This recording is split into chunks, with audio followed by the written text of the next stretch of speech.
Então, como, como dizem os profissionais aí, né, do YouTube, das redes sociais, bom dia, boa tarde, boa noite, né, porque podemos estar em qualquer horário do dia aqui, mas certamente quem estiver assistindo vai poder compartilhar aqui a nossa alegria nesse momento de estar realizando essa mesa da Semana Pedagógica da Universidade de São Paulo e com o tema Pluralismo Linguístico e Formação Jurídica, o programa Língua Indígena Viva no Direito na Universidade, hoje, né? Essa é uma oportunidade realmente da gente conversar aqui com as pessoas que fazem esse programa, que é um programa que encanta, né, a todos nós que participamos, e todas as pessoas com quem a gente fala sobre esse programa ficam realmente bastante deslumbradas e felizes, né, de que a gente está realizando esse trabalho. Então, aqui hoje, com certeza, será mais uma oportunidade nesse sentido. E o nosso formato hoje é um formato de uma roda de conversa. Então, eu vou basicamente apresentar as pessoas que vão participar. Deve demorar em torno de 1 hora e meia, né? Eu vou, à medida das minhas parcas habilidades aqui, tentar fazer a moderação da nossa conversa. E então, eu vou começar apresentando todos os nossos participantes, começando pela Jéssica Zimmer, que é a gestora do programa Língua Indígena Viva no Direito, ou como a gente já se acostumou a chamar aqui carinhosamente de LIVIT, pela Advocacia Geral da União, né, a AGU, a nossa grande coordenadora aqui, a nossa chefe, nossa maestra aqui nas nossas diversas atividades dos diversos órgãos públicos que também estão envolvidos, das diversas comunidades. É uma alegria poder contar com você aqui hoje, Jéssica. A gente tem aqui também o Ademir Garcia, que é indígena do povo Caigang e pesquisador, né, do LIVT, graduado em Direito pela Universidade Federal do Rio Grande do Sul. Então, também é a escola da minha esposa, então eu tenho um carinho especial aí pela URGS, né? E é engraçado que apesar da sigla ser UFRGS, a gente já se acostuma a chamar de URGS, né? Com todo o carinho e admiração. Temos também a Amanda Teles, que é também indígena e é pesquisadora do povo Arapaço, pesquisadora aqui do LIBT e mestrando em Direito pela Universidade Federal do Amazonas, a UFAM. Temos aqui também a Mirelle Machado, que é indígena do povo Guarani Kaiowá-Teena e é pesquisadora do LIBT também e mestrando em Direito da Universidade Federal do Pará. Também aqui conosco a Gélice Franco, que é indígena do povo Kaiowá, pesquisadora do LIVT e graduanda de Direito pela Universidade Estadual do Mato Grosso do Sul. E o Michael Flores, indígena do povo Ticuna, também pesquisador do LIVT, e é graduando em Direito pela Universidade Federal do Pará. É isso, né? Então, obrigado a todos pela disponibilidade em participar dessa roda de conversas, né? A nossa atividade hoje ela propõe uma reflexão crítica, né, sobre o papel da linguagem na formação jurídica brasileira, a partir dessa experiência concreta, né, do programa Língua Indígena Viva no Direito.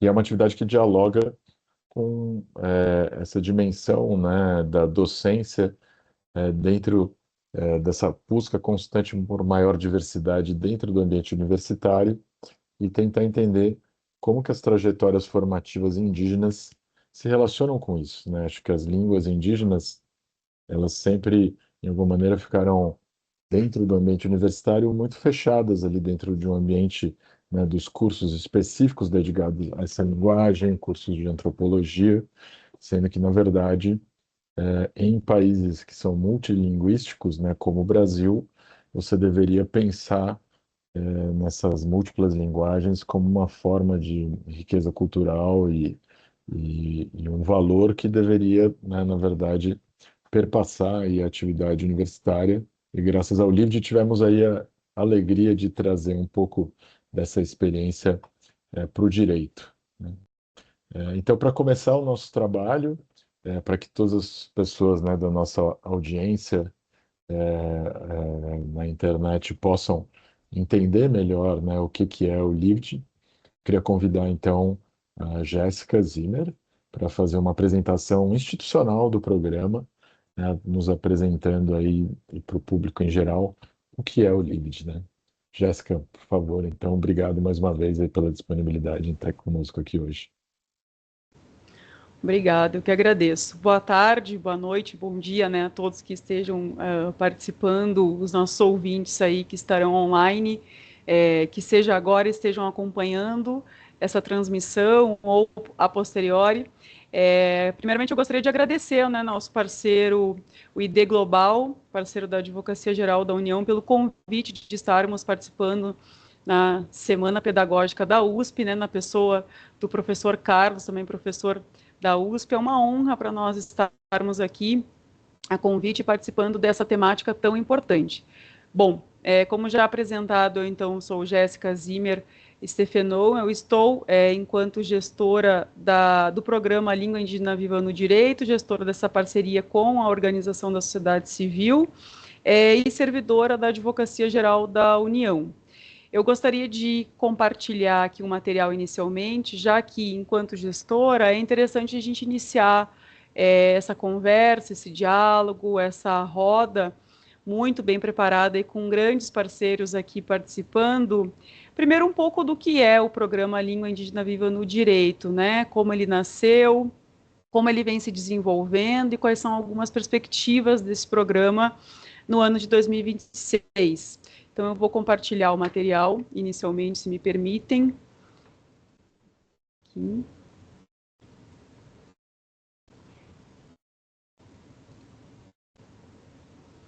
Ok, eu acredito que esteja disponível na tela de todos. Se puderem só acenar se está ok.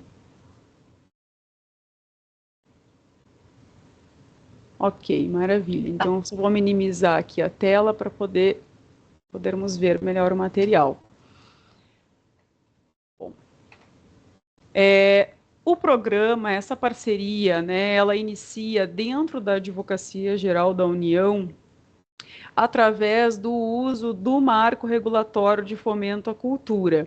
No entanto, para chegarmos à conclusão que usaríamos o marco regulatório de fomento à cultura como um instrumento, na verdade, como um meio de iniciar esse projeto, toda a conversa ela inicia no ano de 2024, ainda no dia 22 de abril, né, algo marcado ali no período do mês de abril de 2024, pela portaria interministerial em que nós, a Advocacia Geral da União, procurados pelo Ministério dos Povos Indígenas e pelo Ministério da Justiça e Segurança Pública, eles trouxeram essa necessidade, esse interesse de que ampliássemos a tradução de alguns documentos jurídicos para algumas línguas indígenas. Ainda na época não se tinha definido qual seria o instrumento a ser utilizado, se seria através da universidade, se seria através de uma parceria com a Organização da Sociedade Civil, ou com a parceria da Escola da Advocacia Geral da União, ou com parceiros da própria escola do Ministério da Justiça,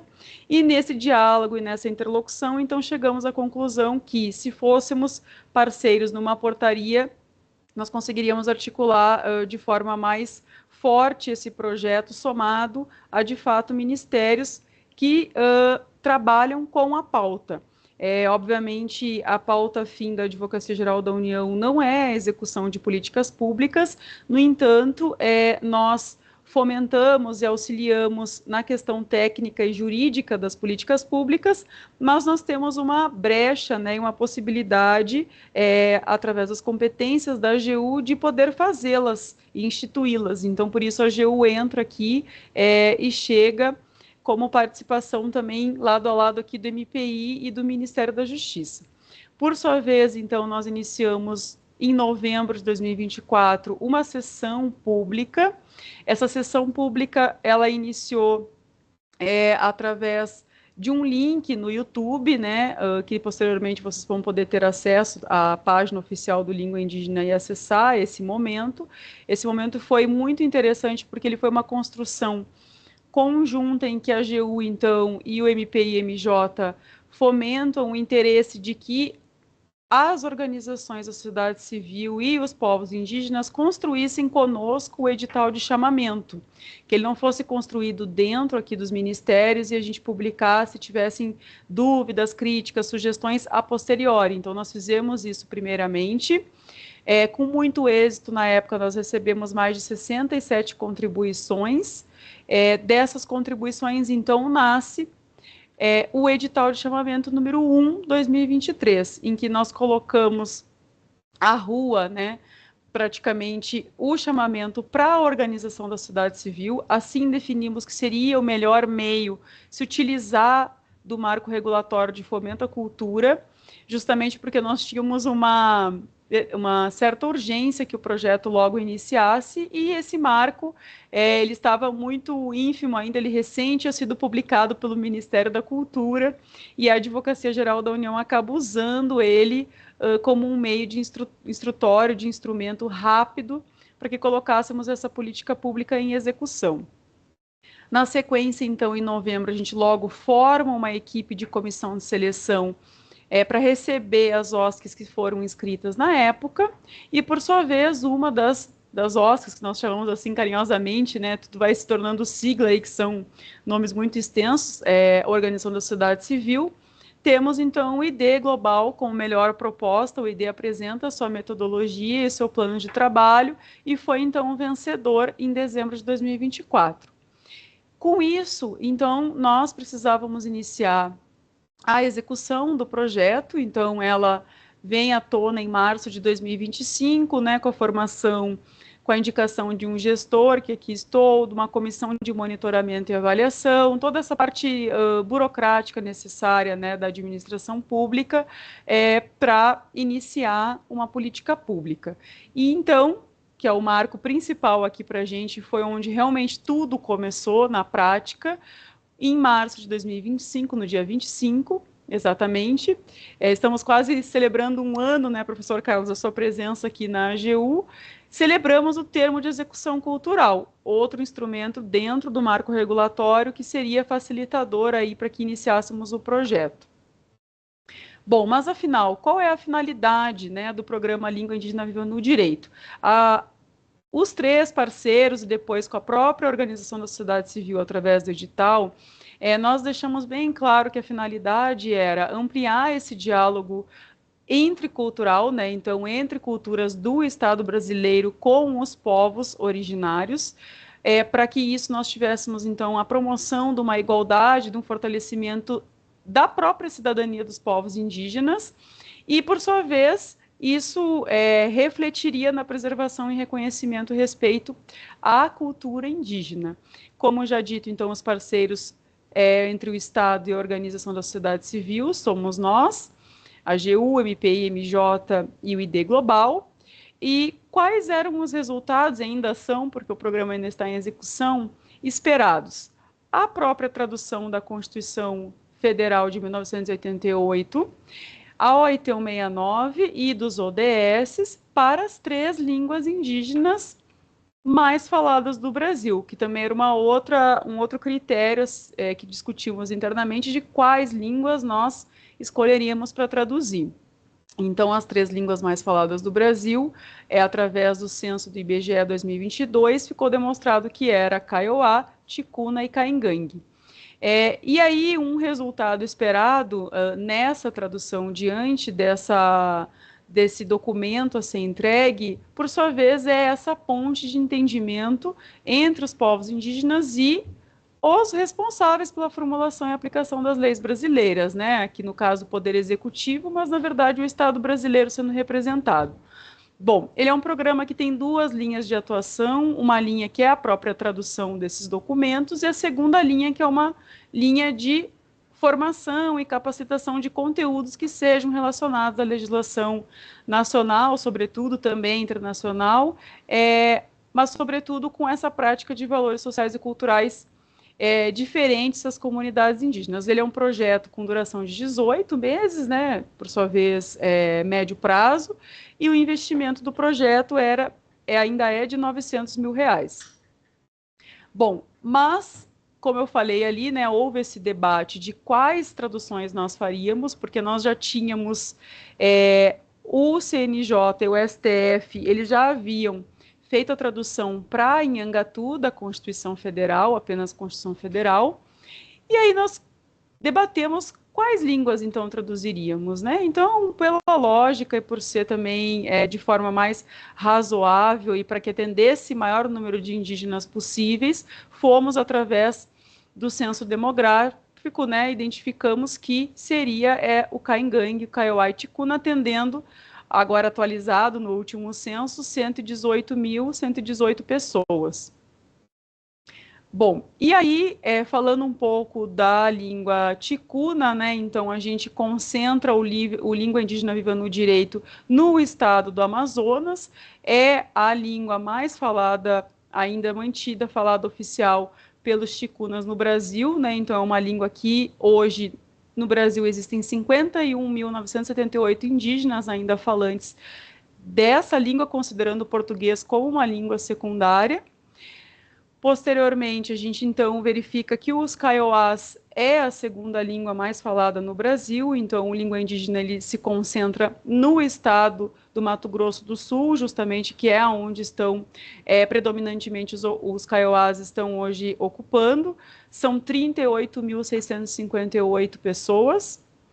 E os caingangues, que no último censo, inclusive, foi atualizado, passou a ser a quarta língua mais falada, mas na época era a terceira mais falada, com 27 mil falantes, mais de 27 mil falantes caingangues, e nós concentramos a língua indígena no estado do Rio Grande do Sul, apesar deles estarem no estado de Santa Catarina, Paraná e ainda alguns em São Paulo.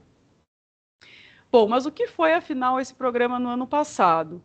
De forma sucinta, né, no ano passado, em março, como eu trouxe ali na linha do tempo, nós tivemos essa celebração do termo, mas na verdade era só o início do programa, o início dos desafios de colocar em prática esse projeto, né? Então se faz entre abril e maio a liberação da primeira parte do recurso, a formalização com OSCs parceiras em rede, então o ID Global entendeu que seria interessante conversar e atuar durante todo o projeto com parceiros locais, né? Então, hoje a rede é formada pela Organização da Sociedade Civil Ixiruetê, pelos Kaiowás, a Dicuca pelos Caingangues e Maquiraeta pelos Ticunas. E o que foi super importante, também um momento crucial do projeto, que podemos dizer que é o segundo depois do próprio instrumento em si, de celebração do termo, é a consulta prévia livre e informada nas comunidades indígenas, que o ID, junto com os parceiros e com já os bolsistas que já estavam em atuação, fizeram essa prática nas comunidades, sendo validado, então, pelas 3 comunidades. Iniciamos em setembro a primeira validação da primeira parte da Constituição Federal para Caingangue, Kaiowá e Ticuna. Mais uma vez, liberamos recurso e em dezembro, de forma, claro, muito resumida, porque o projeto é muito mais detalhado e acontecem muito mais coisas diariamente do que aqui a gente traz, né? Foi se fazendo relatórios parciais de execução e acompanhamento do projeto, relatórios de monitoramento e controle, essa questão necessária, né, no âmbito do governo federal da administração pública, mas o mais importante eram as entregas e a prática em si, que, por sua vez, encerramos no ano passado com a segunda parte da Constituição Federal traduzida para essas 3 comunidades e já sendo validada nas comunidades.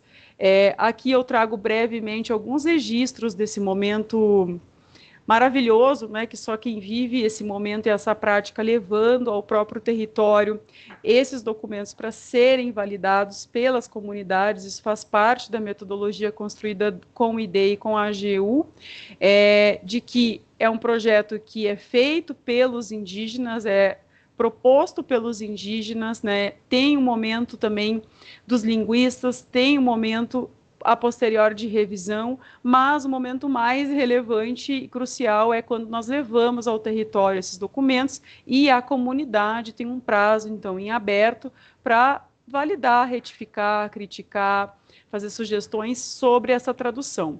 Feito esse momento, a gente fecha a versão e passa para a próxima fase. Então, fizemos isso nos caingangues, fizemos isso nos ticunas e fizemos isso nos kaiowás.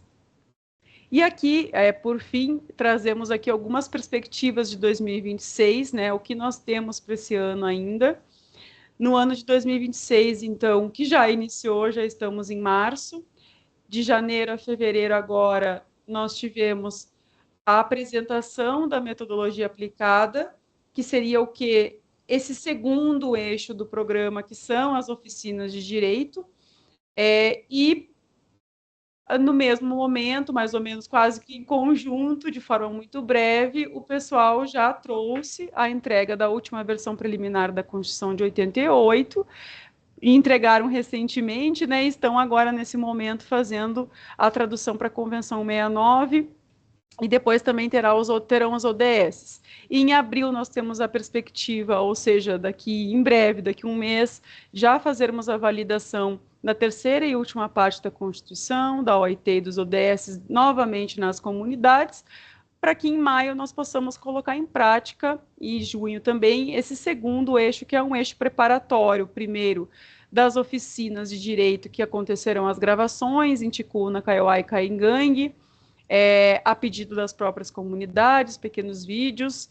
E aí o momento, um dos mais aguardados, né, esse momento de junho, que é a própria oficina em si, sobre tudo isso que foi traduzido, sobre o que é a Constituição Federal, sobre a OIT 169, sobre o ODS, sobre, de maneira geral, os direitos indígenas e dúvidas que vierem a trazer nas comunidades. E, nesse mesmo momento, então, a gente vai oficializar a cerimônia de entrega, né, da tradução Kaiowá, Ticuna e Caigangue desses 3 documentos, e aí é o documento final, ou seja, o documento já validado por várias fases, validado sobretudo pelas comunidades, e aí encerramos o projeto nesse momento. Aqui, caso queiram conhecer um pouco mais sobre o projeto, nós temos a página oficial da AGU, o ID Global também tem uma página maravilhosa, com muito conteúdo e falando um pouco mais, mostrando um pouco mais os detalhes do projeto. E aí agradeço aqui esse momento, essa oportunidade, deixo aqui o contato, o e-mail, para caso queiram conhecer um pouco mais sobre o projeto.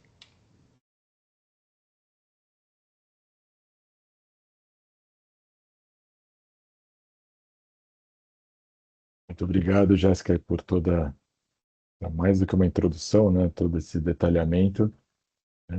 Acho que agora já deu para todo mundo entender um pouquinho, né? O que que significa todo esse projeto, qual que é o significado dele, não só para nós, mas para o país como um todo, né? Pela primeira vez a gente está tendo esse processo de tradução.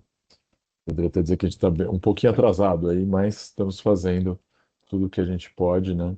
Não, a gente não está atrasado, né? O nosso país, né? Nossa sociedade está atrasada em fazer esse processo de tradução, mas realmente tem sido muito emocionante, né?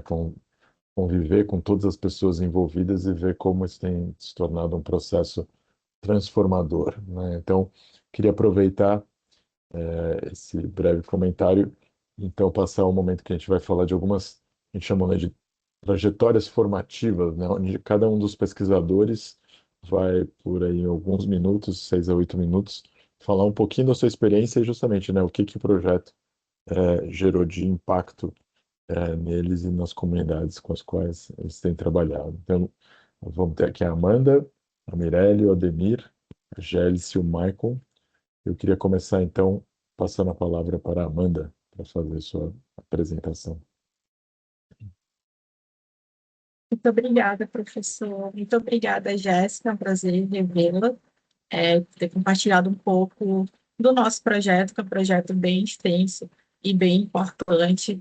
Bom, eu sou a Amanda Teles, eu falo aqui de Manaus, no Amazonas, sou mestranda em Direito pela Universidade Federal do Amazonas, sou coordenadora do Laboratório de Vozes pela Justiça Social Ambiental, que é uma iniciativa do ID Global, voltado, então, ao protagonismo de pesquisadores pretos, pardos, indígenas, né, especialmente em grandes espaços de produção do conhecimento. Então, a ideia é que a gente tenha esse protagonismo de pesquisadores nesses espaços.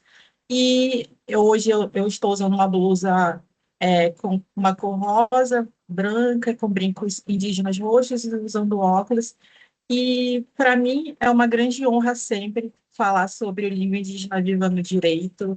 É um projeto que sempre que eu falo sobre o LIVID, carinhosamente, né, ele é um convite a se pensar a construção do conhecimento jurídico no Brasil. A Jéssica trouxe um pouquinho, né, sobre como que foi essa parte institucional e quais são as nossas metas a serem cumpridas. Eu gostaria de compartilhar um pouquinho com vocês sobre como que foi a idealização do nosso projeto, né, visto que o ID é a instituição executora desse projeto.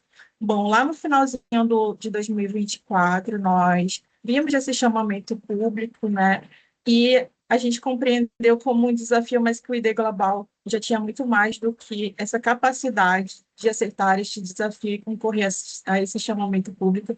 Então, nós começamos a escrever esse projeto, né, com mãos indígenas, especialmente do Voice Lab. Eu até aproveito para agradecer o cuidado, a atenção da Maiara Mendes e da Aila Monteiro, que são pesquisadores indígenas, que juntamente comigo e com a Júlia, a gente pensou em como que poderíamos construir esse projeto, especialmente pensando no respeito aos direitos dos povos indígenas, né? E o primeiro ponto que a gente observou é que esse projeto não poderia ser mais o que a gente fala sobre as traduções de laboratório, né? Então, deveria ser um projeto que precisaria ser construído diretamente em diálogo com as comunidades indígenas e com a participação direta de pesquisadores indígenas que vivem a realidade desses povos. Então, esse foi o primeiro ponto. E para que isso funcionasse, a gente teve como base é, estrutural do nosso projeto a Convenção 69, então trazendo respeito à consulta prévia livre e informada. Isso a gente vê já no início, né, do nosso projeto, mas também ao longo do nosso projeto, quando a gente tem esses momentos de validação, como a Jéssica falou, né? Então, por mais que a gente fique nessa parte da gestão, que tem a parte da tradução, é sempre importante colher o feedback das comunidades e compreender se de fato a gente está alcançando aquilo que a comunidade almeja, né? E para que tudo isso funcionasse, né, nós temos uma equipe grande, né? Então, nossos pesquisadores que vão falar daqui a pouco, a Jéssica, o Ademir, o Maico, a Mirelle, que vivem ali nos territórios e que muito têm a contribuir sempre, todos os dias.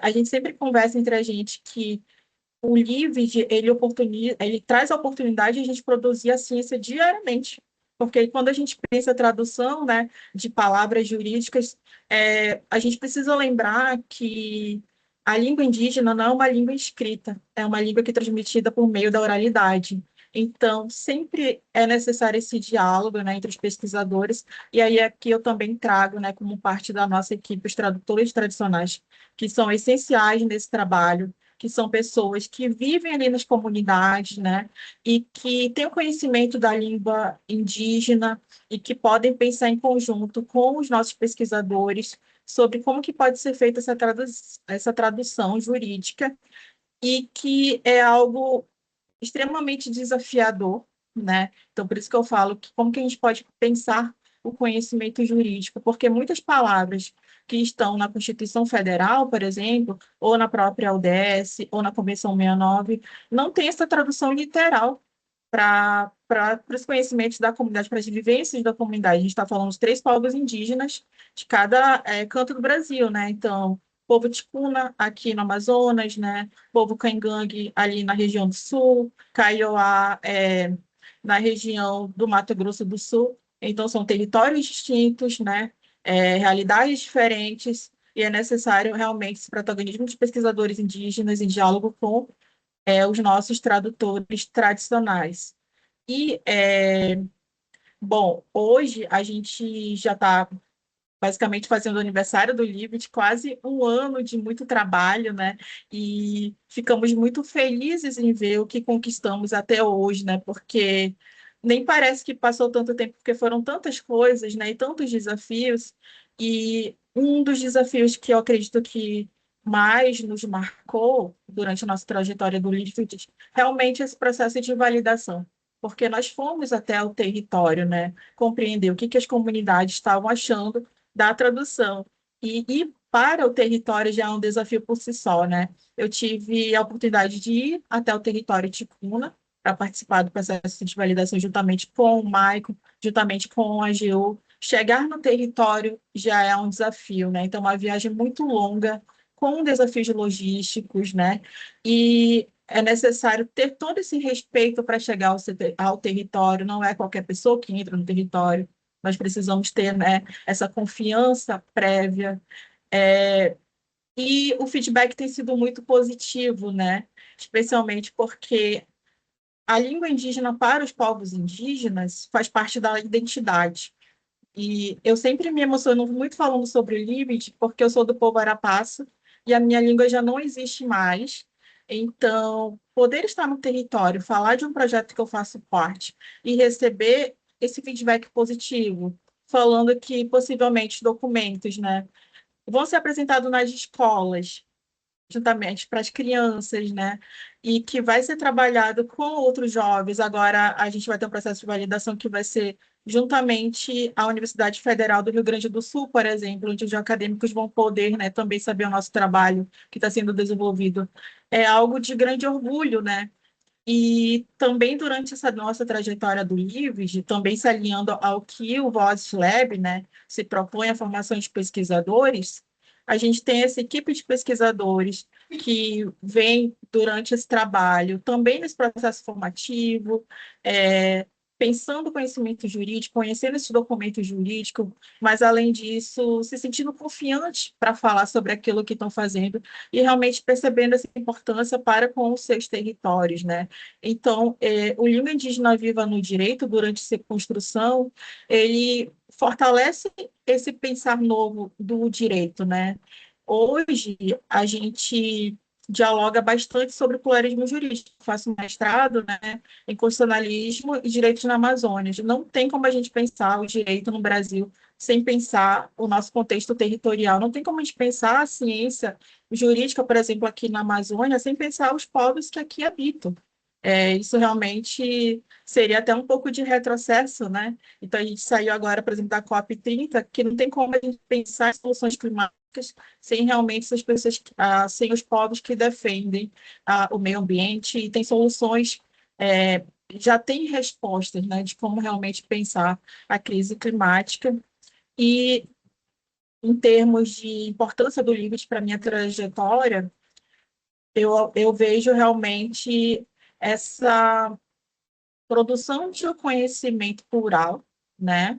Eu acredito que esse seja o primeiro ponto de como que a gente pode pensar a construção do direito por meio de vozes plurais e de como que a gente pode entender, na verdade, que a ciência não é aquela ciência só formal das academias, né? A ciência também vem dos territórios. Então, o Língua Indígena Viva no Direito é um projeto e de forma concreta, mostra que o direito também ele pode ter essa fonte por meio, né, das comunidades e que é necessário realmente ter essa reflexão. E eu aproveito, inclusive, para convidar todos os professores que nos ouvem, mas também a todos que estão nos acompanhando, a acompanharem o que a gente vem produzindo no LIVD, né, mas também no Voz Lab, porque grandes instituições de ensino apostam nessa ciência plural, né? Então, a gente precisa quebrar esse paradigma na construção do direito, realmente pensar nessa formação do pensamento crítico do direito por meio da realidade brasileira. E aí, realmente, eu trago esse convite a todos, até indico que acompanhem a página do ID Global, lá tem várias outras produções também que a gente faz, tanto do próprio Língua de Novo no Direito, mas como os outros projetos que a gente vem construindo a partir das perspectivas da gente mesmo que vive aqui nos territórios.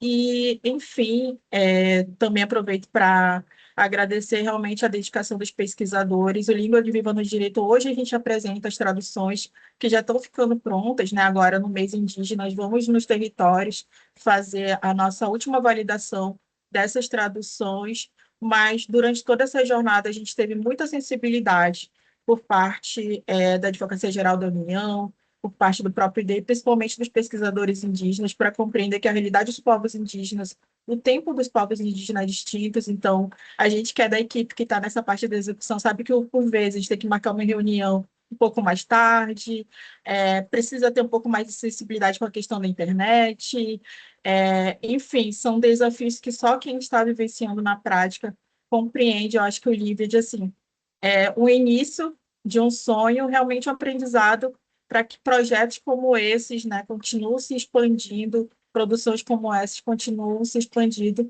mas agora eu gostaria de convidar os nossos pesquisadores a compartilharem também as suas experiências dentro do LIVD. Aí eu chamo a Mirelle.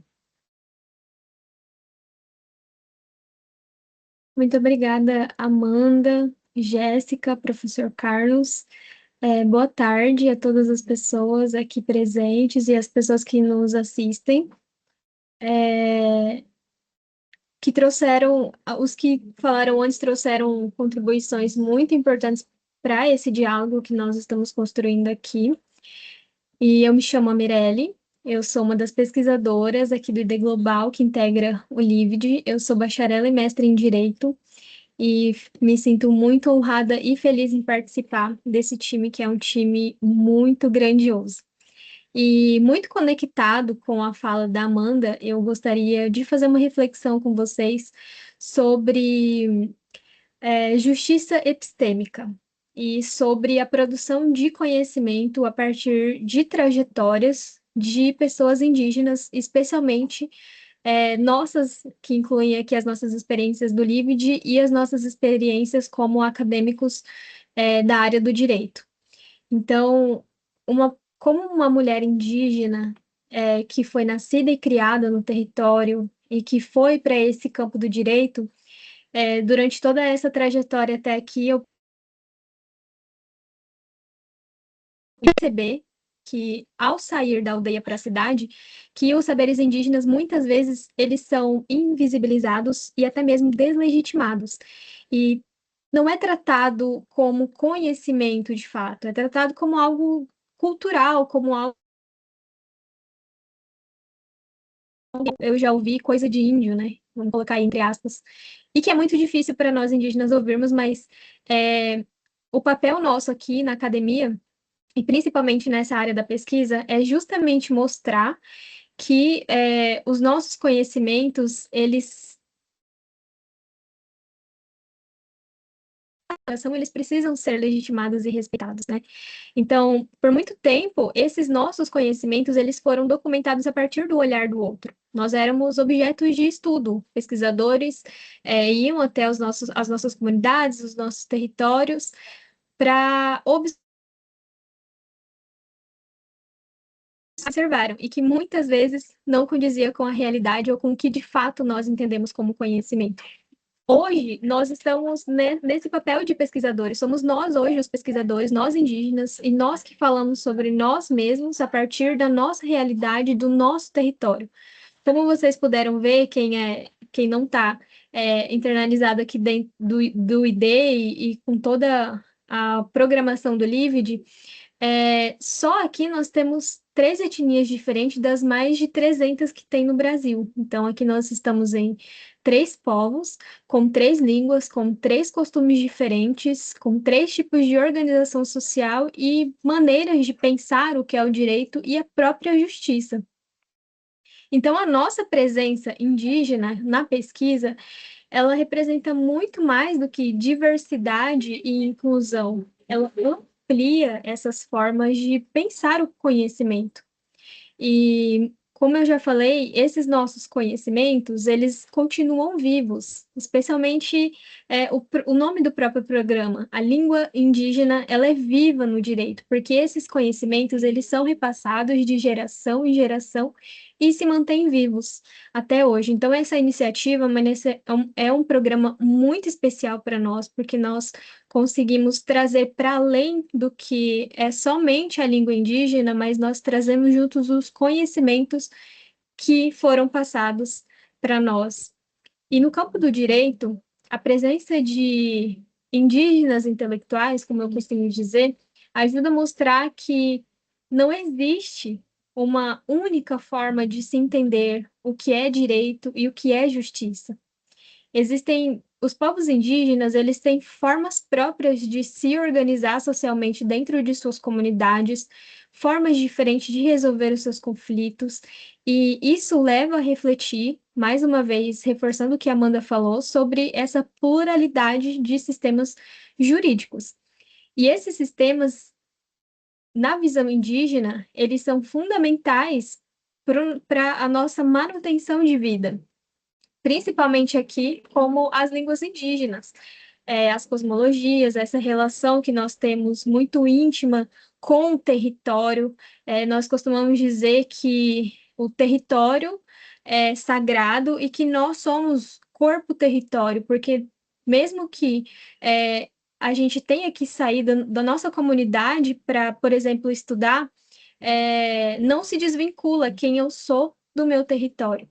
E aqui no Lived, a gente tem trabalhado muito essa questão que, mais uma vez, não envolve apenas tradução de documentos jurídicos, é uma questão de valorização das línguas indígenas, é um processo de pesquisa sobre os modos de vivência de cada um dos três povos envolvidos, que traz uma reflexão, principalmente em questão de políticas públicas, para essa construção coletiva de conhecimento.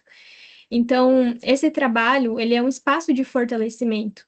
O LIVID é um espaço de fortalecimento não só das línguas indígenas, mas nós, enquanto pesquisadores, que fortalece o que nós atuamos aqui, principalmente a nossa atuação dentro do campo do direito. E, rapidamente, ao longo da minha trajetória, na graduação em Direito, por exemplo, eu procurei desenvolver pesquisas que dialogassem diretamente com a minha realidade da minha aldeia, já que na aldeia em que eu vivo, a, a presença é de 3 etnias em uma aldeia, por isso eu sou Guarani, Kaiowá e Terena, que são as 3 etnias que vivem em um único espaço, em um único território. Então, eu procurei dialogar diretamente essas questões do direito no contexto aqui de onde eu moro, eu falo do Mato Grosso do Sul. E essas minhas pesquisas, na graduação, elas eram classificadas como fora do padrão de pesquisa de direito, porque elas não falavam de direito puramente, elas envolviam questões indígenas, uma questão voltada também para a antropologia. Então, eu tive muito essa barreira de a academia entender os conhecimentos indígenas, as pesquisas a partir de vivências indígenas, como conhecimento legítimo, especialmente no campo do direito. E, para mim, esse campo da pesquisa se tornou uma forma de luta, não só para mim, mas como para todos os povos indígenas. Hoje nós falamos que a nossa luta já não é mais feita com arco e flecha, mas ela é feita com papel e caneta.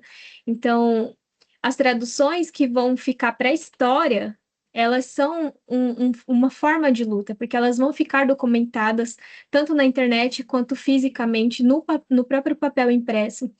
E por isso, quando nós falamos de justiça epistêmica, a gente está falando de algo muito, muito mais importante, algo muito maior, que é reconhecer esses saberes indígenas e que isso é um passo fundamental para se construir um direito plural, um direito mais sensível às diferenças e comprometido com a justiça social.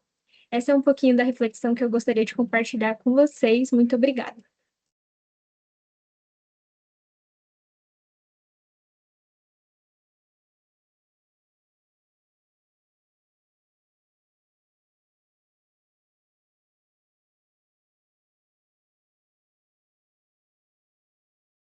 Obrigado, Mirelle.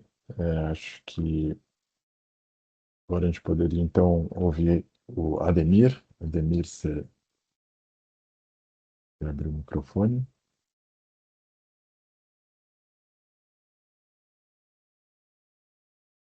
Boa tarde a todos e todas. Antes de começar, quero agradecer e cumprimentar a Mirelle, que falou antes de mim, das reflexões importantes que trouxe para essa conversa. Também cumprimento o professor Carlos pela mediação e todas as pessoas que estão nos acompanhando online e aqui presentes.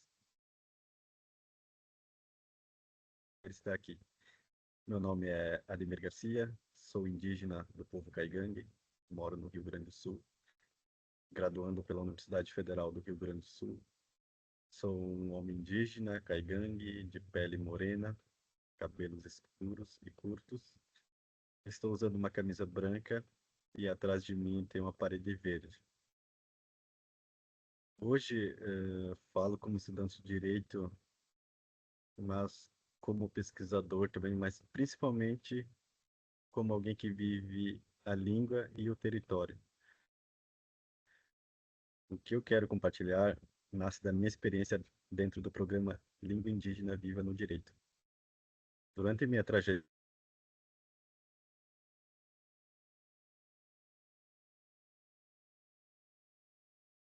a linguagem é uma das primeiras barreiras entre o direito e os povos indígenas. O direito chega nas comunidades escrito em uma linguagem técnica, difícil e distante da realidade.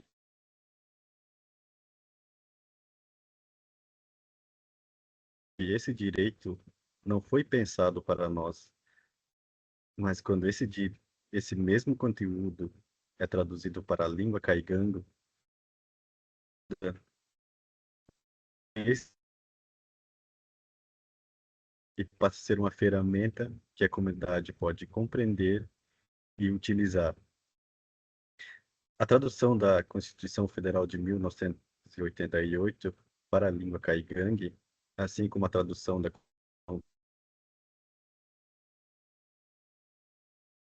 para nós que entender o direito na nossa própria língua significa compreender também o nosso lugar dentro dele.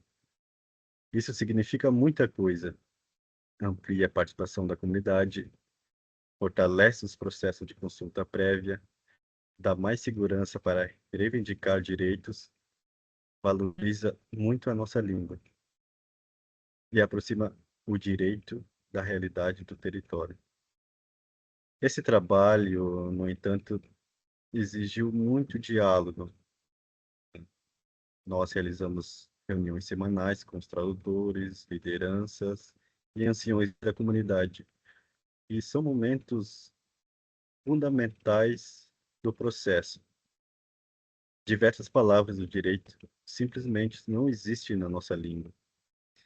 Então, precisamos parar, discutir e refletirmos juntos.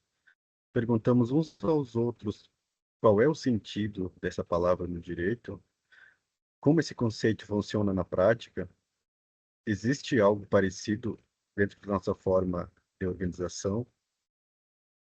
Em muitos casos, não se trata apenas de traduzir, é necessário construir o significado coletivo. Essas reuniões acabam sendo também um espaço de aprendizado. Eu aprendo como estudante de direito, os tradutores compartilham o conhecimento profundo da língua e junto vamos criando caminhos para que esse texto faça sentido dentro da realidade e da nossa realidade. Esse processo fortalece não apenas o documento final, fortalece nós, como povo caigangue.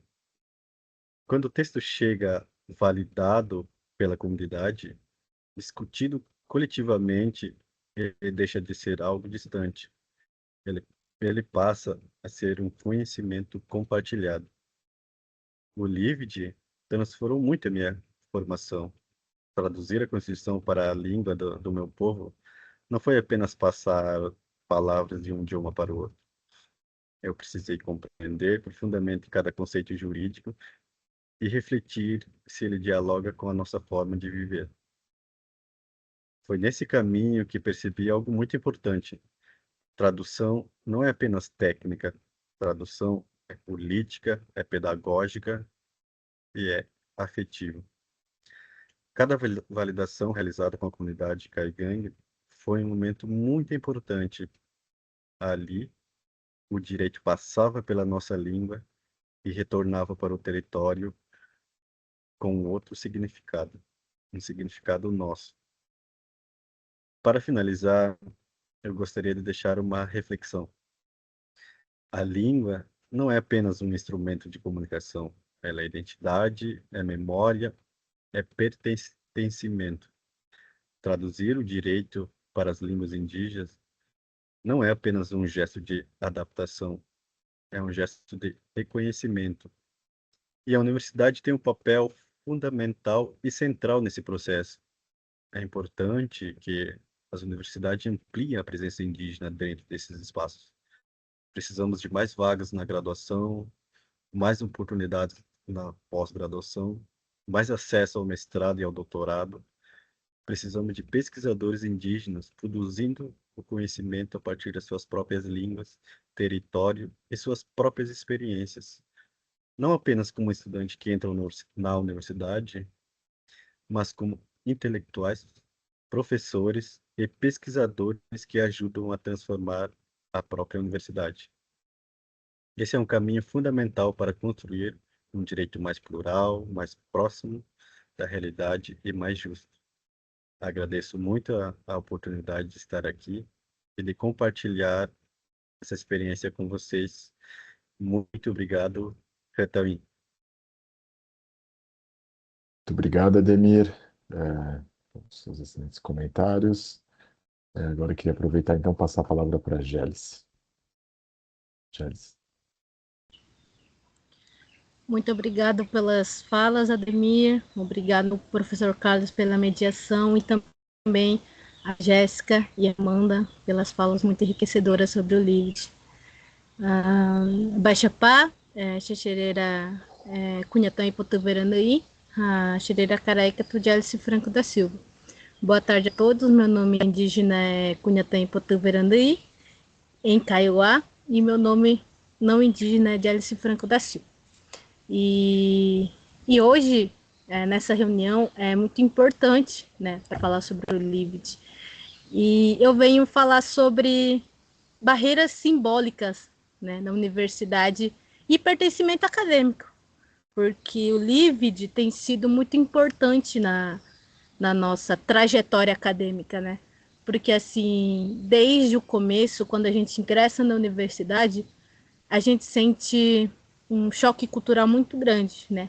Desde a gente sair da aldeia e ter que morar na cidade e ter que se habituar com a correria e a rotina da universidade, exige muito de nós, né?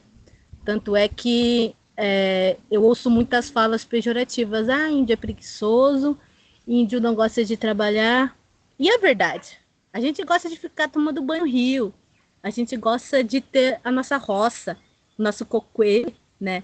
Que a gente vai lá, a gente precisa de mandioca para comer, vamos lá buscar na roça. A gente precisa de batata, a gente tem na nossa roça, né? Então, assim, e quando a gente sai da cidade, da aldeia e vai para a cidade, a gente paga água, a gente paga energia, a gente paga para viver, né? Então, assim, se você não tem essa condição de se sustentar na cidade para que você possa terminar a faculdade, é muito difícil. Então, assim, o LIVID, né, o Programa Língua Indígena Viva no Direito, não vem só para fortalecer a língua indígena, né? Não vem só para fortalecer a língua kaiowá, não vem só para fortalecer ticuna e caigangue. Ela vem para ajudar financeiramente também os acadêmicos. Porque se a gente não tivesse essa ajuda financeira, a gente não conseguiria sobreviver na cidade. Porque hoje em dia é tudo muito... Os preços são muito grandes, né? Porque na cidade a gente tem que comprar arroz, a gente tem que comprar óleo, a gente tem que comprar pouco a pouco, né? E ter essa ajuda é muito grande, né? Então o LIVID, ela veio para somar, né? Porque sem ter essa condição, a gente não teria capacidade de sobreviver, né? E quando a gente foi visitar a USP, né, na primeira conexão ID Global, eu percebi que lá não tem indígenas, né? Por que será que não tem indígenas, colegas indígenas cursando direito na USP, né? E a gente se pergunta, porque é São Paulo, né? Como você vai sobreviver numa capital, né? Como que você vai alugar um apartamento, sendo que um metro quadrado é muito caro, né? Mesmo que você tenha ali esse ajudo de custo de bolsa permanência, bolsa de pesquisa científica, mesmo assim ainda é muito difícil, né? De sobreviver numa cidade grande. Então, assim, e olha que a USP é uma das universidades, assim, melhores da América Latina, né? E, assim, eles que formam juristas, advogados e pessoas que cuidam da jurisdição, porque é dela que nós indígenas precisamos para que a nossa demarcação saia, né? E como é que a gente vai ter parceiros e como é que a gente vai ter pessoas que olham para nós se o próprio instrumento jurídico forma pessoas, né, já da elite? Porque eles não vão compreender a dificuldade que é o indígena de chegar à universidade, né? Então, assim, ter acadêmicos da comunidade como Ademir e Maicon, falantes da língua, facilita muito. Porque quando a gente tem reuniões semanais com os tradutores, não é só para passar o tempo ou só para dizer que nós temos reunião, não. É para perguntar, você tem alguma dúvida? O que a gente pode ajudar? Né? Vocês estão com dificuldade? E os tradutores não falam só da tradução, eles falam de como estão sendo essa rotina de traduzir, né? Uma das tradutoras falou assim na reunião: quando eu estou traduzindo, eu tenho uma dúvida, eu tenho que ir lá na casa da minha mãe, perguntar como é que eu traduzo isso, e às vezes eu vou na casa da minha mãe e ela está na roça. Aí eu tenho que ir lá, quando ela não está na casa dela, eu tenho que passar lá na roça e assim conversar com ela para me saber se a tradução está correta. Então, assim, é uma trajetória, uma caminhada para essa tradução, né? Aí ela fala, se eu não encontro, a minha mãe não tá, às vezes a minha mãe está em outra aldeia. Então eu saio, vou na outra aldeia e já aproveito para conversar com os anciões se a minha tradução está correta. Então, assim, é uma tradução em conjunta, não é uma tradução individual. E isso a ID Global tem feito muito bem. Por quê? Porque desde o início teve a consulta prévia, teve esse respeito de ouvir a comunidade, né? Então, isso é muito incrível, porque muitas pessoas acham que a consulta prévia, o protocolo de consulta não funciona. E a ID Global vem falando, não, funciona, né? Sabe? Funciona e muito bem. Então, assim, por isso eu fico feliz, né? Que o Tecodiara, como diz a minha avó, os encantados, né, terem feito com que a ID Global tenha participado desse edital e tenha conseguido, né? Então, eu agradeço também a Amanda, a Mirelle e a Dalila, que têm feito esse trabalho excelentemente, né? E o professor Carlos, que tem tido essa compreensão, né? De chegar e falar, não, Amanda, a gente está com esse problema, Amanda, não, eu vou falar com a Dalila. E a Dalila, não, eu vou falar com o professor Carlos. Então, tem sido uma parceria, não uma cobrança constante de falar, não, é tal prazo, a gente tem que entregar, não sei o quê, né? Tem essa compreensão, porque os prazos são diferentes, o tempo é diferente para os indígenas. Então, trabalhar nessa tradução tem feito a gente aprender muita, mas muita coisa. E, acima de tudo, a coletividade, a compreensão, né? De estar ali para entender um ao outro, sem ter que cobrar demais, sem ter que ter cansativo a ponto de falar, não, é amanhã e pronto. Não, a gente vê, né? Vou dar mais um pouquinho de prazo, vou conversar com a AGU, aí a gente vai ali dialogando, né? Então, assim, esse trabalho tem sido muito excelente de conversar, dialogando e na coletividade. Muito obrigada, Timapuna. Muito obrigado, Gélice. Muito tocante aí a sua participação, né, e uma excelente descrição aí das nossas dinâmicas internas para fazer os trabalhos, que tem sido realmente um enorme aprendizado aí para todos nós. E para encerrar aqui as nossas apresentações sobre as trajetórias formativas de vocês, né, queria convidar então o Maicon para fazer a nossa apresentação final antes da gente voltar aqui aos debates. Muito obrigado, Gélice, né, pelas falas.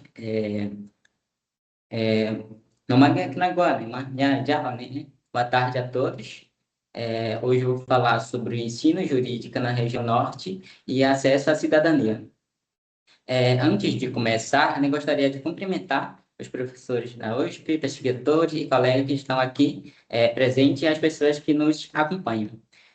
Meu nome é Maicon Flores do Nascimento, sou indígena do povo ticuna e acadêmico de Direito na Universidade Federal do Oeste do Pará. Sou pesquisador do ID Global Voice Lab, integrante do programa Língua Indígena Viva no Direito. Fazendo a minha autodescrição, sou um homem indígena do povo ticuna, pele morena, cabelos escuros. Estou usando agora, né, uma camisa social cor azul escuro. Antes de avançar no tema, né, gostaria de compartilhar um pouco da minha trajetória, porque ela também explica, né, explica, ela também explica um pouco explica por que estou aqui hoje falando, né, sobre o ensino jurídico e cidadania. Eu saí, né, da minha aldeia com o objetivo de buscar formação para poder contribuir com o meu povo. Como muitos jovens indígenas, eu entendi que acessar a universidade também poderia ser uma forma de fortalecer a defesa dos nossos direitos. Foi assim que consegui ingressar na Universidade Federal do Oeste do Pará por meio do processo seletivo especial indígena, que é uma política pública importante para ampliar o acesso de estudantes indígenas no ensino superior. Quando cheguei à cidade, à universidade, encontrei uma realidade muito diferente daquela em que eu cresci. Foi um momento de muitos desafios, porque a universidade tem suas próprias linguagens, suas formas de produzir conhecimento e suas exigências acadêmicas. Na UFOPA, antes mesmo de iniciar o curso, os estudantes indígenas passam por uma etapa chamada formação acadêmica indígena. Esse momento é fundamental porque ajuda a construir pontes entre diferentes formas de conhecer e preparar os estudantes para a vida universitária. Seguindo agora para o tema, né? Falar sobre ensino jurídico na região norte é falar de desigualdade, sim, mas também é falar de diversidade, de riqueza cultural e de produção de saberes. A Amazônia não é um lugar periférico do ponto de vista intelectual. Ela é um território que produz conhecimento, mas que muitas das vezes foi invisibilizado pelos modelos tradicionais de ciência e de formação jurídica.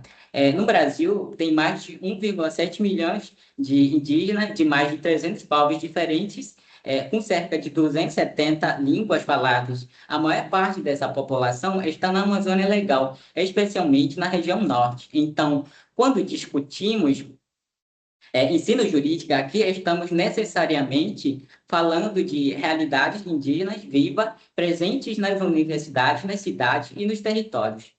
Ainda existe uma visão que coloca os povos indígenas apenas como objeto de pesquisa ou como representantes de uma tradição exclusivamente oral, mas isso não corresponde à realidade. Autores indígenas como Gerson Bania mostram que os povos indígenas produzem teoria, produzem reflexão sobre política, direito, educação e território. Estar na universidade não significa deixar de ser indígena, mas usar esse espaço como instrumento de fortalecimento e de defesa de direitos. A própria antropologia, né, já conhece que os povos indígenas sempre tiveram sistemas próprios de organização social e resolução de conflitos. O problema foi que esses sistemas não foram reconhecidos como forma legítima de conhecimento jurídico. Esse apagamento, né, ainda influencia a maneira como o direito é ensinado no Brasil. Quando falamos de cidadania, especialmente para os povos indígenas, não estamos falando apenas de ter direito escrito na Constituição, estamos falando de participar das decisões, de interpretar o direito a partir da nossa própria realidade e de atuar como sujeito na defesa dos direitos garantidos, como nos previsto no artigo 231 e 232 da Constituição.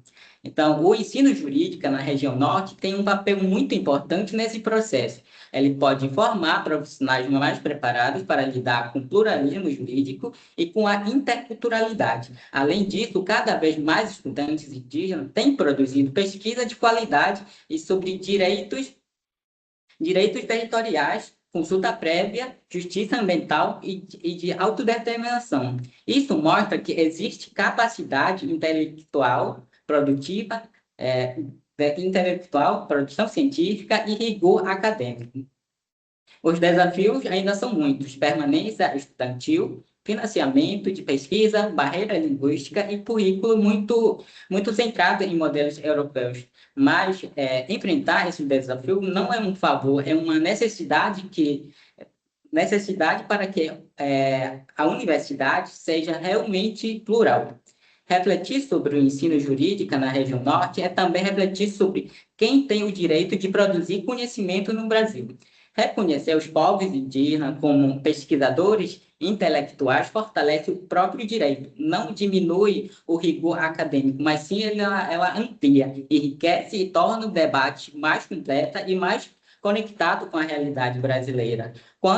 Para finalizar, quando o estudante indígena chega à universidade, ele não trazem apenas suas histórias pessoais, eles trazem outras formas de pensar o território, a justiça, a política e a própria ideia de cidadania. Então, por isso, fortalecer a presença indígena na universidade também significa ampliar o próprio campo do conhecimento jurídico no Brasil. Então, que foi isso que eu trago hoje e muito obrigado.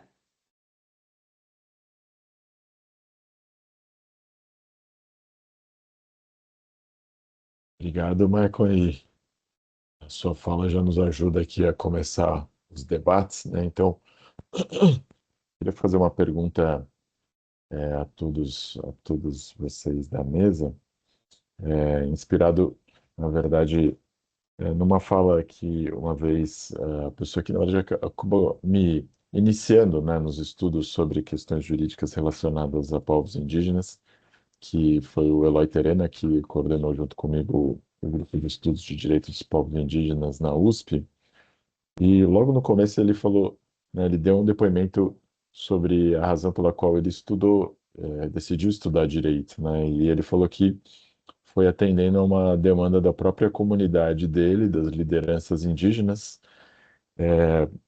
num movimento que foi iniciado principalmente pelo Ailton Krenak, como representante indígena no processo constituinte, no qual ele, ao participar daquele processo, ele percebeu o quanto que seria importante, né, para os povos indígenas terem pessoas formadas em direito, né? Então, olhando todos vocês aqui, em alguma medida, a gente consegue ver que talvez, né, isso seja parte desse processo, né, de a gente ter cada vez mais pessoas com formação jurídica. E muitos de vocês falaram, né, da experiência de estar estudando direito, mas queria tentar entender, na visão de vocês, o que que representa a comunidade de vocês, né, a formação jurídica de vocês, vocês estarem na universidade estudando direito, né? Quem talvez poderia aqui dar o primeiro depoimento aí de dizer, né, o que que isso tem representado para a comunidade de vocês?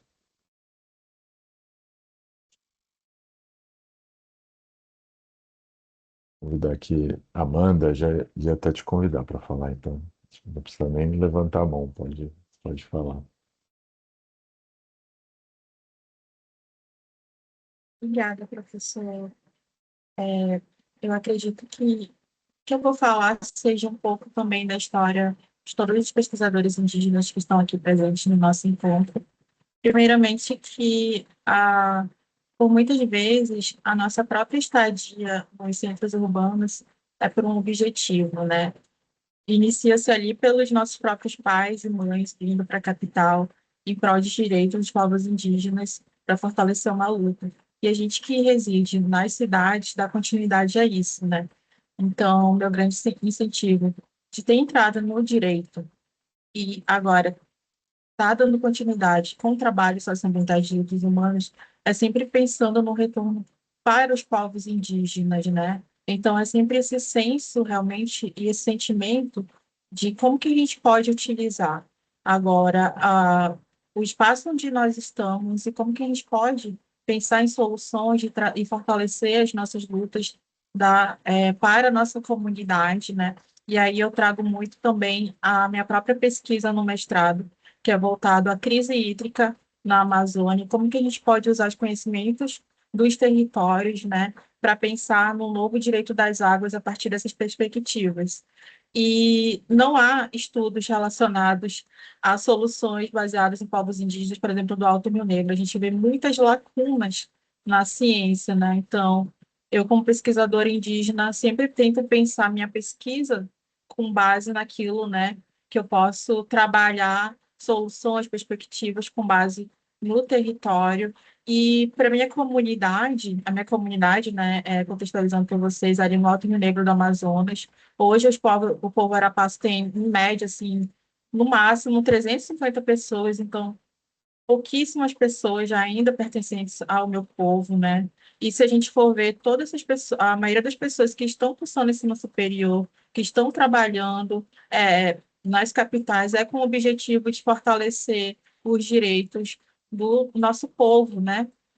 Então, acaba que a trajetória indígena sempre é alinhada a trazer esse retorno para a comunidade e, com certeza, é sempre uma grande alegria, né, para o povo ver pessoas indígenas, ver pessoas arapaços dentro desses espaços, sempre com esse sentimento coletivo mesmo, né, de fortalecimento. Excelente. Obrigado, Amanda. Algum de vocês queria comentar alguma coisa?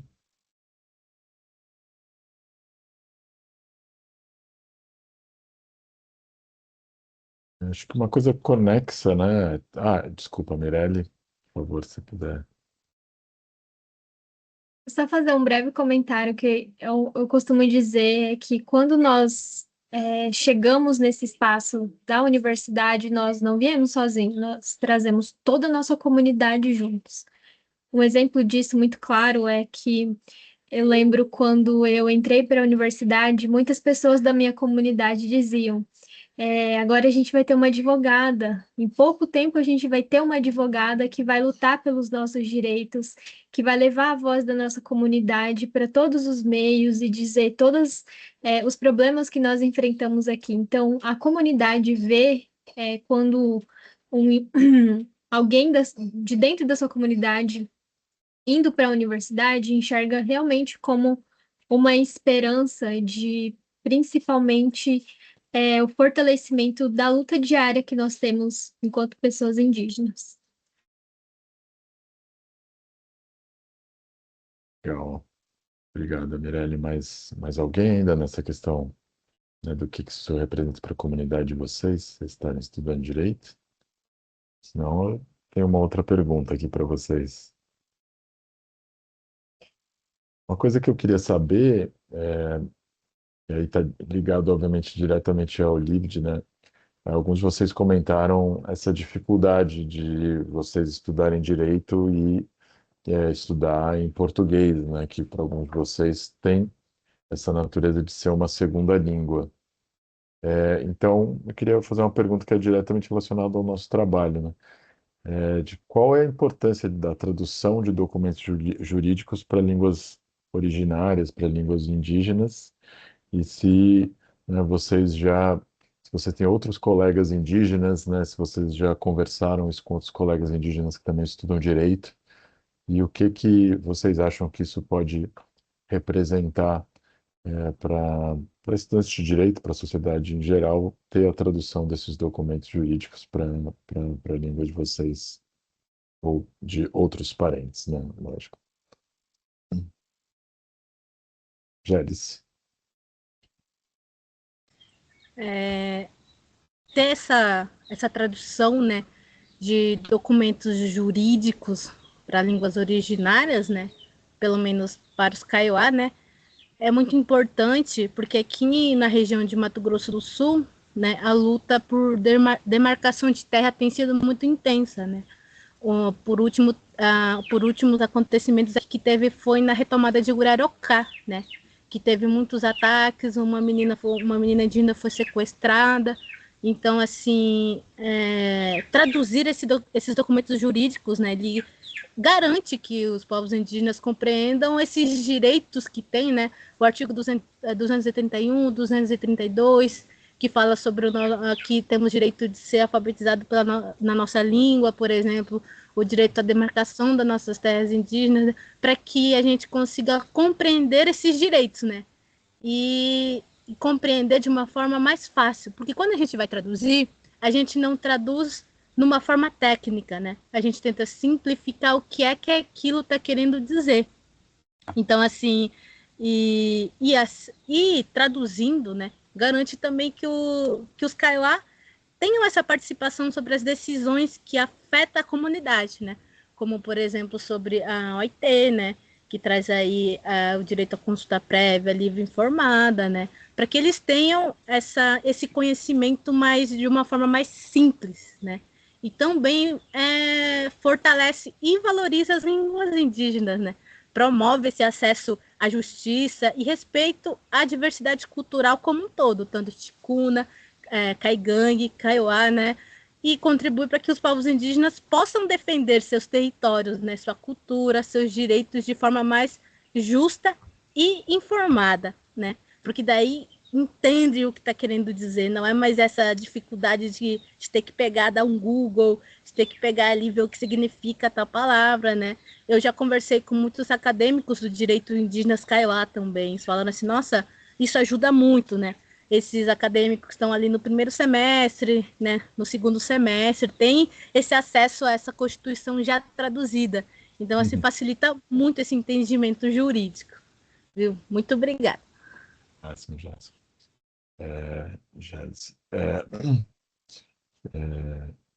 Mais alguém queria falar sobre esse ponto? A importância de a gente ter documentos jurídicos traduzidos para suas línguas ou de outros parentes. O que vocês acham?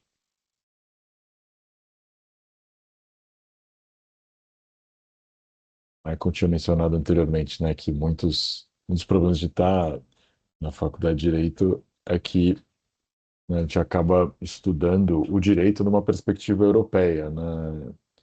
Será que isso não tem a ver também com o fato de a gente estar usando uma língua europeia, né? O português não é uma língua originariamente brasileira, que medida, até conectando com uma outra questão, como é que vocês sentem, né? Porque também vocês, acho que parte do nosso projeto é que vocês não só são estudantes de direito, mas vocês se tornam pesquisadores, né? Que é algo transformador por si só, porque, né, a gente tem a perspectiva da produção do conhecimento. Como é que vocês têm se sentido como pesquisadores indígenas, né? Vocês têm sentido isso, que vocês estão produzindo conhecimento, estão fazendo uma diferença? Como é que vocês se sentem enquanto pesquisadores indígenas e o quanto isso muda nessa perspectiva, né? Talvez vocês tenham estudado direito por até uma demanda que veio de lideranças indígenas de outras gerações, né? Mas vocês estão se formando como as novas lideranças indígenas do nosso país. Como é que vocês se sentem, então, como lideranças indígenas de pesquisadores, né? De produtores do conhecimento? O que isso muda para vocês?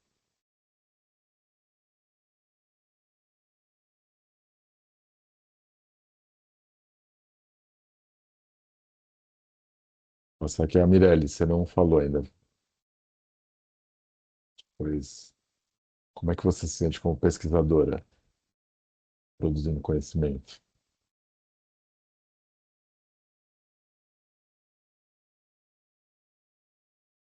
Mirelle. Eu ou Amanda? Não, você primeiro, que você não falou ainda. Tá. Esse é uma questão muito legal de se perguntar, porque é, conversando com as pessoas da comunidade, principalmente quando nós estamos nessa posição de pesquisadores, eu não vou simplesmente sentar na frente do computador, pegar as teorias do direito, ler e escrever. Aqui, a minha principal fonte é ouvir os mais velhos. Então, é perguntar para os meus pais, para os meus avós, em relação, tentar levar um pouco, assim, tentar provocar eles a responderem para nós alguma demanda do direito, por exemplo. No meu caso, na minha pesquisa, eu fiz sobre a criminalização de lideranças indígenas.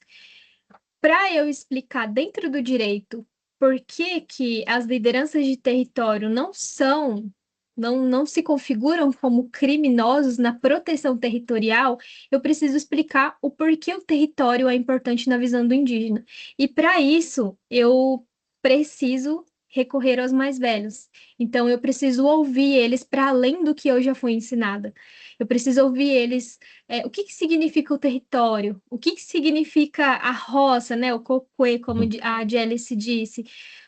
Qual a importância disso? Para poder conectar informações com a questão do direito mesmo, questão processual, no meu caso, processual penal. Então, como pesquisadora, eu levo muito mais do que um documento escrito. São memórias dos meus parentes, da minha comunidade, que vai ficar documentado para a memória de outros. Então, é um papel muito importante, porque, como já foi dito aqui, os povos indígenas se comunicam pela oralidade. A escrita, ela é recente para nós. Então, a partir disso, é uma maneira de nós deixarmos também um legado para as próximas gerações. Então, uma responsabilidade muito grande que nós temos enquanto indígenas e também para mostrar para quem não é indígena a visão que nós temos e essa forma de entender o mundo, a nossa forma de organização social, que é muito diferente de como é dentro. Nós descobrimos um outro mundo quando a gente vai para a cidade. E também é importante enfatizar que nós temos esse nosso mundo dentro da aldeia e que ele precisa ser respeitado. Obrigado, Mirelle. Muito, muito interessante a sua perspectiva. E Amanda, então, agora, seu comentário sobre essa posição de pesquisadora, né, de global agora e pesquisando não só o direito dos povos indígenas, mas também com essa questão agora que a gente vai se preocupando da linguagem. Trazendo o que o Michael comentou sobre o GSM Banil, que inclusive é um grande educador aqui do Amazonas. Ele tem uma obra chamada Povos Indígenas, Índios no Brasil. O que você precisa saber sobre os povos indígenas do Brasil? Ele afirma que a luta indígena hoje ela precisa ser vista por meio da educação. Então, esse é um primeiro ponto, né? Como que a gente está construindo essa epistemologia, né, de conhecimentos atualmente? E a partir do momento que a gente entra na academia, já é um grande incômodo, porque historicamente os pesquisadores estão acostumados a falar sobre povos indígenas, mas não estar lado a lado de pessoas indígenas produzindo conhecimento formal, né? E aí eu também gosto muito de recordar o que o Eloy Terena falou, né, sobre quando ele estava na universidade, ele queria pesquisar sobre direito tributário, mas depois ele foi refletir, por que não falar sobre aquilo que eu vivenciei, que eu tenho propriedade para falar? E o meu grande incômodo também foi esse, porque eu queria pesquisar sobre o direito da família e depois me vi ali numa indagação realmente querendo pesquisar sobre povos indígenas, não faria sentido pesquisar sobre outras coisas, né? Então, nós, enquanto povos indígenas, tendo acesso à academia, é construir realmente uma educação e uma pesquisa plural, né? E fortalecendo também, não somente nossos conhecimentos, mas o pensamento crítico dentro da academia, né? Então, escolhendo ali o rol de autores que a gente vai colocar nas nossas pesquisas, né? Isso também é uma forma de fortalecer a pesquisa, trazendo pesquisadores indígenas, mulheres, pessoas pretas, pardas. Então, como que a gente está pensando essa construção da ciência dentro das academias? E a gente tem muito a contribuir, né? Está aí o próprio Livre mostrando a construção da ciência diariamente de uma forma que até então eu acredito que seja a primeira vez que isso esteja acontecendo no Brasil. É, verdade, Amanda. Ademir, você também levantou a mão aí para a gente poder ouvir seu comentário. Então, ser pesquisador, para mim, é uma responsabilidade muito grande, né? Visto que não é só apenas estudar na universidade ou escrever trabalhos. Eu acredito que ser pesquisador é também levar o conhecimento do nosso povo para dentro da universidade, e tudo que eu aprendo ali não é só para mim. Esse conhecimento no futuro precisa voltar para minha comunidade. Então, uma coisa que eu guardo muito do meu avô e também do meu pai, que falava que a importância de aprender como funciona o mundo, entre aspas, dos brancos, aprender como funcionam as leis, as instituições, as decisões, mas sem deixar de quem somos, sem perder a nossa língua, a nossa cultura, o nosso jeito de viver. Então, eu penso muito nisso. Então, estar numa universidade, estudar direito, também é aprender como esse sistema funciona, para depois poder explicar na nossa própria língua para a nossa comunidade. Então, Uhum. por isso, ser pesquisador indígena também é uma forma de liderança, porque quando a gente aprende, a gente também assume um compromisso com o nosso povo. Um compromisso de compartilhar conhecimento, de ajudar nas decisões que afetam a comunidade. Hoje, muitos jovens indígenas estão entrando na universidade, né? Então, isso é muito importante, que mostra que as futuras lideranças também estão se preparando para cuidar do seu próprio território. Então, acho que é mais um pouco isso que me fala sobre ser pesquisador. Uhum. Que ótimo. Obrigado, Demir. Muito impactante, muito emocionante os depoimentos de todos vocês, né? Agora eu queria encerrar essa parte dos nossos debates com uma pergunta para a Jéssica. Jéssica, acho que nas nossas conversas a gente tem visto muitas reflexões, né, para além do próprio Lived, né? Lógico que o Lived em si gera muitas reflexões, mas também em relação à a posição, né, que vocês têm no governo federal, e principalmente a AGU, né, que acho que tem essa visão, realmente acho que de todo o governo, vocês acabam assessorando juridicamente todo o governo federal, né, uma gama imensa de atividades, uma contribuição muito grande para o nosso país. E aí eu queria saber um pouco da sua reflexão, né, de como que o governo federal, né, a gente vê que o LIVD indiretamente está ajudando, né, estudantes indígenas nas universidades públicas, mas o que que você tem visto em relação a políticas públicas, né, de apoio, para aumentar o ingresso e também a permanência de estudantes indígenas nas universidades públicas brasileiras? Ótima pergunta e realmente nada fácil a resposta, né? Mas o que acontece? Enquanto a Advocacia Geral da União, como disseste, professor Carlos, ela é ampla, então ela também é um órgão que consegue articular, né, com vários parceiros, tanto do Poder Executivo, tanto do Legislativo, quanto do Judiciário. Na última gestão, né, desde 2023, a AGU ela vem usando essa prática de mediação e de articulação com parceiros da própria sociedade civil.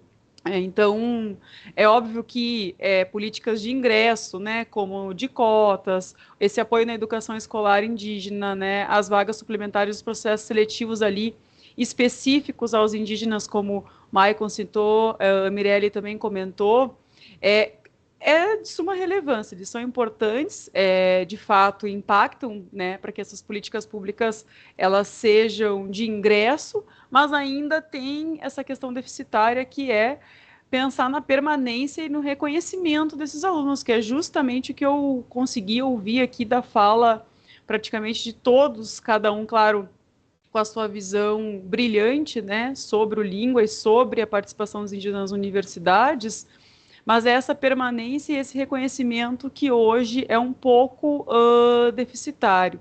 Então, elas são ações que são desafiadoras, mas são ações que também não justificam que o Estado brasileiro diga, bom, eu já fiz a minha parte, a política de cotas, o apoio escolar, pode entrar na universidade e termina por aí.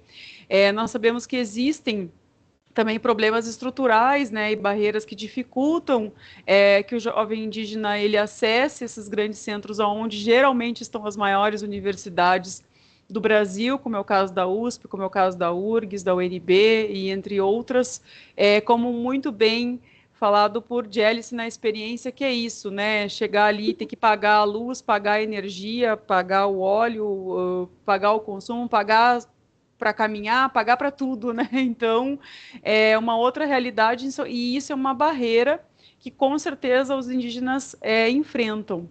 Mas o Estado brasileiro ele tem possibilidades de enfrentar isso e de ajudar, né, nesse contexto. Então, o primeiro passo é considerar essa necessidade, essa obrigatoriedade, na verdade, de valorização da cultura, o respeito, como muito bem citado também pelo Ademir, né? Então é necessário esse respeito do conhecimento científico, como muito debatido aqui, e desses saberes, né, dos acadêmicos indígenas. Ainda são poucos, né? É um caminho, é um processo árduo e longo de que se tenham mais indígenas dentro das universidades, sobretudo nos grandes polos universitários, mais ainda outra barreira na área do direito, né?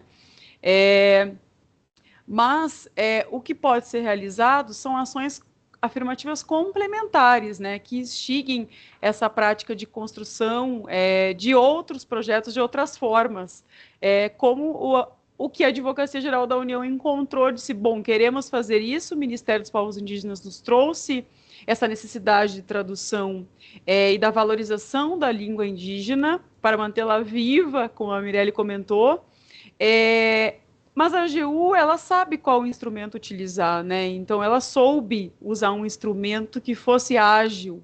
Também pensar em instrumentos burocráticos ou que o debate seja de muitos anos, de criação de legislação, o caminho é mais longo.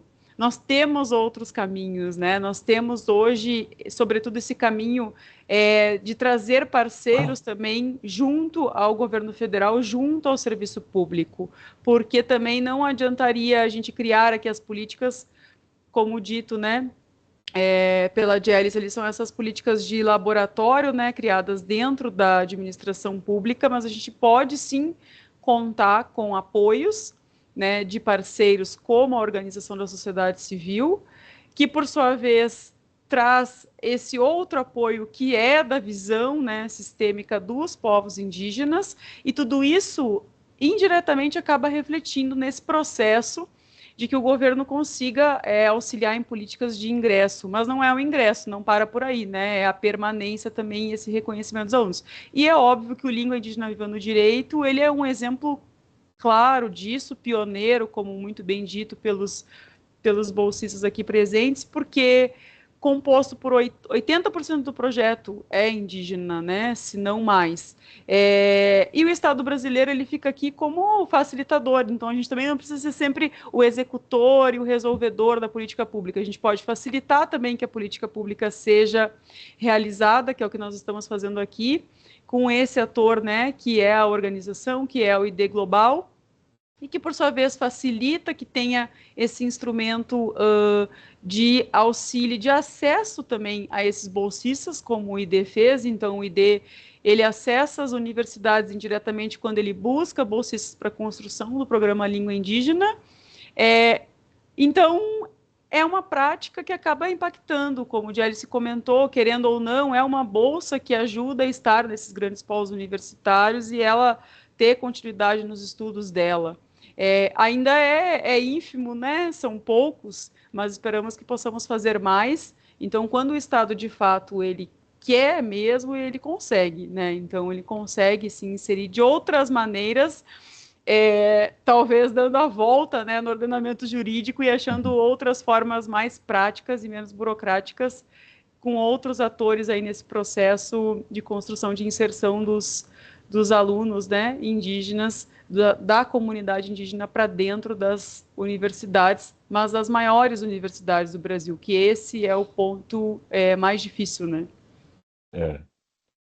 Jéssica, nos dá muita esperança ouvir, né, você falando com uma visão tão moderna e tão transformadora da função, né, do Estado e do governo dentro da sociedade, né, o Estado como um facilitador, como um indutor de transformação social, né, quem dera no mundo inteiro as pessoas tivessem essa visão, né, do papel do governo, certamente teríamos várias sociedades muito melhores, né, do que temos hoje em dia. E como você falou, nesse caso em particular, né, a gente acabou utilizando o conhecimento de vocês, né, na AGU para ter a oportunidade de implementar pela primeira vez, né, um termo de execução cultural, né, o LIVD é um termo de execução cultural, o primeiro do Brasil, e a gente acompanhou todo o processo, a gente pôde ver como o conhecimento de vocês, né, em várias outras formas de interlocução, né, entre o Estado e a sociedade civil, né, vocês conseguiram ali bastante criatividade de construir, né, uma forma de implementação desses techs que certamente vão servir de base, né, para muitos outros projetos, né, que a gente vai ver aí no Brasil nos próximos anos, nas próximas décadas. E nas falas de todos vocês, né, ficou bastante claro, né, a importância desse pluralismo jurídico para o ensino do direito, para o ensino jurídico, o quanto ele pode ser transformador, né? Eu realmente acredito que você pensar qualquer coisa a partir de uma outra língua já te dá uma visão diferente do seu objeto de pesquisa, do seu objeto de estudo, né? Porque justamente, né, na universidade a gente aprende que a linguagem é uma forma de poder, né? Acho que isso talvez nunca tenha ficado tão claro quando a gente está vendo hoje em dia, né, pela importância da inteligência artificial, né? Então, quando a inteligência artificial se tornou capaz de dominar a linguagem, foi que muitas pessoas descobriram que ela existia, né? Ela já existia antes, só que antes ela só se comunicava conosco por meio de códigos de computação, pela linguagem da computação. Quando a gente conseguiu fazer essa integração, a gente percebeu a importância e o poder, né, que a gente vê atualmente da inteligência artificial. Mas isso significa que todas as línguas são uma forma muito relevante de poder, e a gente poder estudar o direito, né, que é a linguagem por excelência do poder, a partir de outras línguas, é um elemento muito importante de democratização, né? A gente percebe que outras sociedades fizeram esse passo antes de nós, né? Então, eu sempre me impressionei, primeira vez que eu fui na África do Sul, eu descobri que eles tinham, né, logo depois da transição do apartheid, eles adotaram 12 línguas oficiais. Então, a África do Sul, que é um país bem menor que o Brasil, tem 12 línguas oficiais, e o Brasil continua tendo só uma língua oficial, que é o português, né? E eu nem consideraria isso só, né, acho que vocês mencionaram esse aspecto de colonização, né, dos limites da nossa própria libertação, né? Acho que a independência do Brasil não acabou, né, com a Declaração de Independência, ela começou e a gente ainda está tentando se libertar. E uma dessas libertações seria, sem dúvida, essa libertação linguística, né? E isso é muito importante no nosso caso, porque a gente sempre fala da diversidade biológica do Brasil, da fauna e da flora, só que a verdade é que o Brasil, talvez ainda por uma margem maior do que em relação à diversidade em aspectos ambientais, a maior riqueza que a gente tem, mais desproporcional em relação a qualquer país do mundo, talvez seja a riqueza linguística, né, das línguas indígenas. Então, as estimativas que nós temos é que o Brasil tem de 140 a 180 línguas sendo faladas no Brasil. Isso é mais que o dobro do segundo país com mais línguas indígenas, ou mais línguas, né? Não falando de línguas, ponto, sendo faladas dentro do seu território, que seria o México, né? O México e a Colômbia, mais ou menos, tem um número próximo ali de línguas sendo faladas, em torno de 80 línguas. E nós, né, de acordo com o nosso último censo, só na cidade de Manaus a gente já tem 96 línguas sendo faladas, né? Então, a cidade de Manaus já seria o local da Terra com maior diversidade linguística do mundo. Imagina, se a gente for pensar realmente na totalidade do nosso território, né? Então, o projeto Língua Indígena Viva no Direito, ele ainda tem essa importância, né, de preservação, de documentação, né, dessas línguas. É lógico que a gente está começando pelas três maiores, as mais faladas línguas indígenas do Brasil. A gente tem a ambição de chegar talvez em todas, né? E ao fazer isso, a gente vai também estar documentando essas línguas, né? Fazendo, como o nome bem diz, fazer com que elas se tornem cada vez mais vivas, né? E o censo, e esse tipo de projeto, ele tem uma importância, porque o censo também tem indicado que o número de pessoas que falam línguas indígenas no Brasil tem aumentado, né? Então, a gente pode perceber que esses esforços de valorização dessas línguas, eles realmente trazem essa capacidade, né, de preservação dessa riqueza linguística. E, de fato, eventualmente chegar no momento que a gente possa ter outras línguas oficiais, ela é muito importante para a gente superar, né, o que a gente poderia chamar de limites monoculturais, né, da formação jurídica, que é justamente você olhar um fenômeno que ele existe na sociedade, a sociedade é multicultural, e aí você está descrevendo e comunicando ele só a partir de uma cultura. E isso, inexoravelmente, né, vai levar a erros na aplicação do direito. Então, o direito ele precisa, né, aprender a lidar com essas múltiplas línguas. A gente olha com admiração, né, a comunidade europeia, a forma como eles lidam, né, com as diferentes línguas, e como isso faz parte do direito, mas a gente tem que, né, também olhar e ver, né, o horizonte, o quanto seria bonito, né, de poder ter discussões jurídicas em múltiplas línguas dentro do nosso próprio território, e quanto isso seria aí de verdade a nossa própria independência, né, verdadeira. E isso também poderia, como vários de vocês já falaram, mudar currículos, mudar metodologias, né? Por que não pensar no futuro em ter cursos de direito em línguas indígenas, o curso inteiro em uma língua indígena, né? Eu sou sempre muito demandada da aula no Brasil em línguas estrangeiras, porque precisa internacionalizar a universidade. A gente sabe da importância disso, a gente também faz parte de um esforço de internacionalizar o movimento indígena brasileira, então, né, vocês também estão estudando línguas estrangeiras, além de estar auxiliando nesses processos de tradução, alguns de vocês, né, então a gente sabe como isso é importante, mas, né, existe esse sonho aí, né, de a gente conseguir mudar o currículo jurídico ao ponto, né, de nós termos também pessoas não indígenas estudando línguas indígenas, né, participando desse debate, como a gente faz com as línguas coloniais, a gente poderia dizer, né? E quais são os resultados que a gente espera com isso no longo prazo? Sem dúvida, a sensibilização, né, de todos os docentes na área do direito, que é que a gente tem uma maior influência, mas, num segundo momento, em todas as áreas do conhecimento, para a importância desse pluralismo linguístico, né, uma reflexão crítica, como alguns de vocês mencionaram, né, sobre essas barreiras epistêmicas, né, de visões de mundo que essa perspectiva monocultural muitas vezes acaba nos levando, né, tantas coisas que a gente aprende, né, tendo contato com outras culturas através das suas diferentes reflexões linguísticas, e seria muito importante a gente conseguir trazer isso para dentro da sala de aula, para as pesquisas que a gente faz, para as atividades de extensão dentro da universidade.